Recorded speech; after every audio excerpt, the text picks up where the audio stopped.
Hi again then guys, and so we've got another Special Projects custom tune for you today, and this time it's for a car which I don't really use all that much, to be completely honest. I find it kind of boring because it's almost too good, which is the Tomahawk X, by far the fastest car in the game.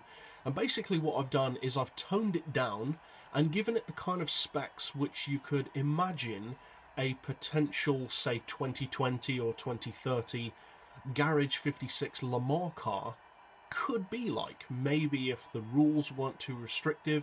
The rules in Garage 56 are pretty lenient anyway, because it technically doesn't matter where the car finishes because they're racing on their own, like the Delta Wing. But still, that's basically what I've done. I've turned it into a LeMans machine rather than just a stupidly fast straight line machine. Now I've gone for racing soft tyres. That is kind of overkill on this machine, but each to his own. For the brakes, I've reduced the brake balance right down to 1 because they're still more than powerful enough. For the suspension, we've got the ride height as low as possible, springs up to 22.25 and 27.75, the dampers to 4 all round, anti-roll to 3. We can't adjust the camber, of course, and we've got neutral toe. We'll come back to the gearbox in a second. For the initial torque on the diff, we've got 10 on the front, 5 on the rear, just to stiffen up the front end a little bit, stop it from running away with itself out of corners. The acceleration sensitivity we've got as high as possible to keep the steering loose overall, and the braking low to keep the car under control under hard braking. As far as the power, as you can see, we've reduced it right down to 1350 horsepower, or 50.1% with an oil change. You can't adjust the downforce, you don't really need to though. And we've got a 151 kilo ballast, bringing us up to LMP style weight of 900 kilos, and also we've put the ballast 18% towards the rear of the car to bring it down to a reasonably competitive 875 pp. And as far as the gearbox, we've got the lowest possible auto setting because this is not a top speed tune. Then we've rounded off the gears to 5.2, 3.2, 22.25, 16.50, 12.75, 10.25 and 8.25 with a final drive of 5.2. Now that's good enough to give you a top speed of over 300 with the boost system engaged. If you do need it to do more than that, which you don't for most tracks, but if you want it to do more, you can lower that final drive to say 5.1 or even 5. Any lower than that and the gearing starts to get a little bit too long. But if you need that extra bit of speed, you can do so. So that's it for the tune setup overall. Now let's take it out to, of course, the LeMans to see how it performs. Now, one of the reasons why I personally don't drive vehicles like the Tomahawks and the Red Bulls that often isn't because of how fast they are. I love how fast they are.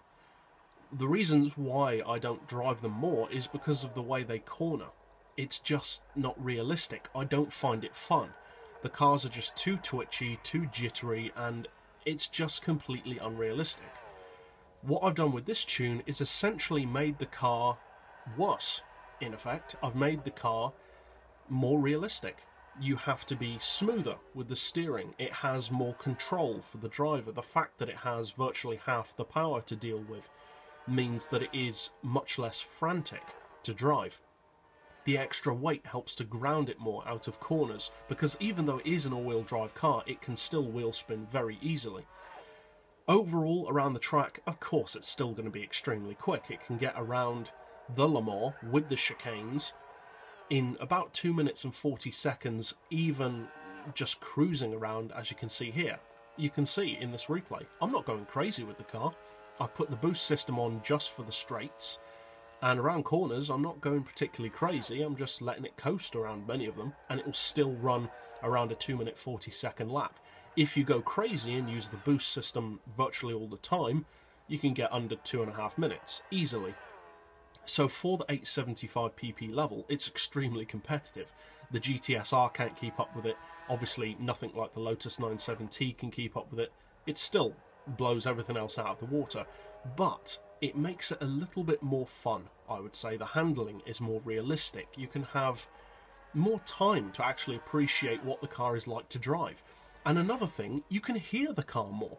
With the reduced power, the car is actually quieter. You can hear the gear changes better. You can hear the boost system better. and I would say it sounds better. The gear changes on this car sound awesome, and you can actually appreciate that with this build. So it's kind of a niche build, and this is more about having fun with the car rather than making it competitive, to be completely honest, because it's kind of like the Chaparral. It's a bit of a niched vehicle.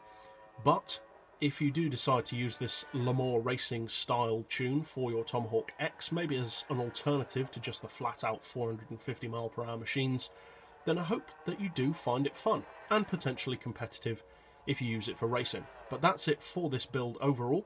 I'll see you guys next time. If you're new to the channel, then be sure to subscribe for more tunes like this as soon as they're released. And as always, thanks for watching.